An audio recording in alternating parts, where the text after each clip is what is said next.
Tired of seeing Cody get his Rhodes blocked to the top prize in the WWE? So are we. Therefore, we decided to list the top stars who never got the top prize they deserve.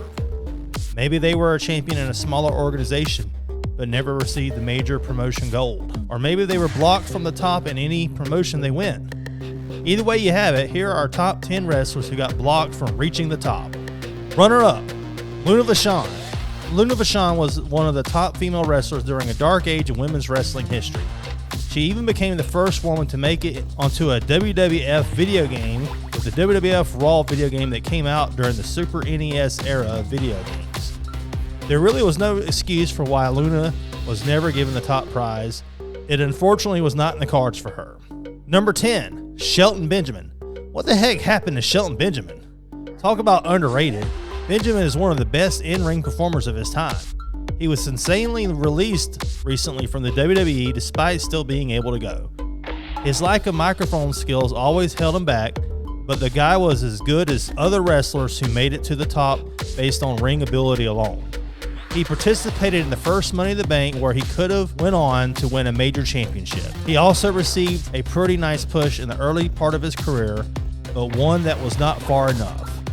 Once this push cooled down, he was stuck in the mid-card. And even when the Hurt Business became popular, executives ended that angle too quickly. Number 9, Jake the Snake Roberts. Jake, like other wrestlers, is known for having personal problems that held his career back. Nonetheless, Jake the Snake is the first person I think of when I hear the words ring psychology. He was great on the microphone as well. He would come close to winning the King of the Ring and had feuds with many top stars in his career, but never made it to the top. Rumors are that he was so popular at one point in his career that he received more cheers and house shows in matches with Hulk Hogan than Hulk Hogan did. This did not fly, and Jake soon found himself feuding with Sting in WCW. Despite this, he never won the top prize anywhere he went. Number 8, Rick Rude. I've got 2 words for you, Super Brawl 2. If you want to see how much heat Rick Rude could generate, just watch his promo at the start of the match.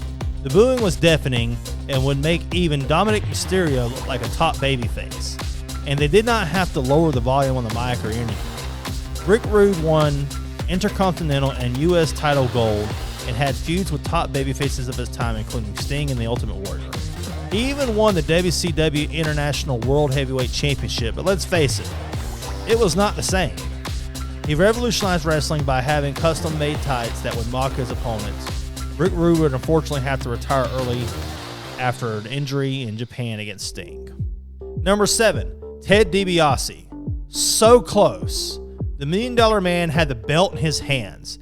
He bought it from Andre the Giant, who just won the title from Hulk Hogan in a master scheme that probably confused half the audience watching, involving real-life twin referees. But this championship transfer was voided by President Jack Tunney, and DiBiase would never get as close to winning the world title again. Number 6, Arn Anderson. Did you know that Arn Anderson technically can claim a victory over Hulk Hogan? Indeed, Arn is an example of a great wrestler who could never overcome the presence of a legendary wrestler, that being his partner in the Four Horsemen, Nature Boy Ric Flair. Because Ric Flair is essentially the greatest wrestler of all time, Arn Anderson had to stick with lesser tag and single titles in his career. I think Arn could have been champion in his own right if things were different. Even his feud with Flair in the mid-90s could not catapult him to the top. Number 5, Owen Hart. Owen Hart may have won a world championship if he did not leave this world with his untimely death. Alas, many say that in-ring, Owen was even better than his brother, Bret the Hitman Hart. He won championship gold in the WWE, but never the World Heavyweight Championship. I remember when kayfabe was alive, thinking about how close Owen Hart made it when he beat his brother Bret at WrestleMania 10, right before his brother beat Yokozuna for the world title. I remember thinking, if he had just had the same exact match against Bret after Bret's world title victory, he would have been champion. Number 4, Scott Hall. People like to blame Scott Hall's personal problems on why he never made it to the top in WCW and WWE. But he would not be the only wrestler to have problems in the industry. He first achieved big success in the WWE and fought in a historic ladder match against Shawn Michaels. He also had a memorable feud with the 1-2-3 Kid. Hall, with his Razor Ramon persona, won the Intercontinental title, but never the world title. He even became a member of the Clique. He and Kevin Nash would later go to WCW, where he would co-found the biggest and most influential stable in wrestling history outside the Four Horsemen. In fact, the NWO is still a merchandise mover in the WWE. This is ironic, as the NWO angle nearly killed the WWE. Despite his huge influence on the industry, he never won a top title in either promotion. Number 3, Mr. Perfect. Technically, Mr. Perfect won the AWA World Heavyweight title, but by the time he won the title, the AWA was a shell of its former self. He went on to win the Intercontinental title in the WWE and fought against Ric Flair in his last match before he returned to WCW. He had a historic match against Bret Hitman Hart and passed the torch to the eventual champion. Despite all of this success, he never won the WWF Championship. He did not do well in WCW either and was pushed, unfortunately, even further down the card. Anyone remember the West Texas Rednecks? Number 2, Dustin Rhodes. Dustin, like his brother Cody, spent much of his career in the shadow of his father. But with Dustin, it was even more the case, as his career was more recent to his father's. Dustin can still put on a good match into his 50s, as you can witness in AEW. Dustin is also underrated in his contributions to the Attitude Era with his Gold Dust gimmick.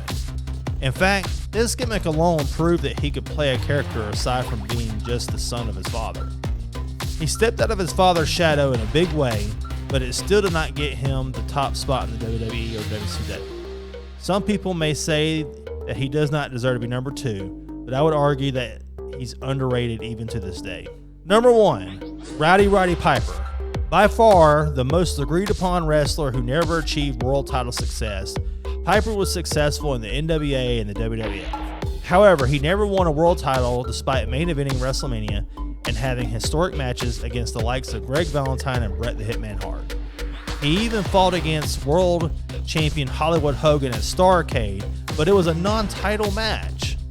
What ridiculousness.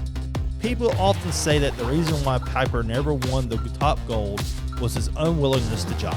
However, he would be in good company if that was the only reason he never won the belt.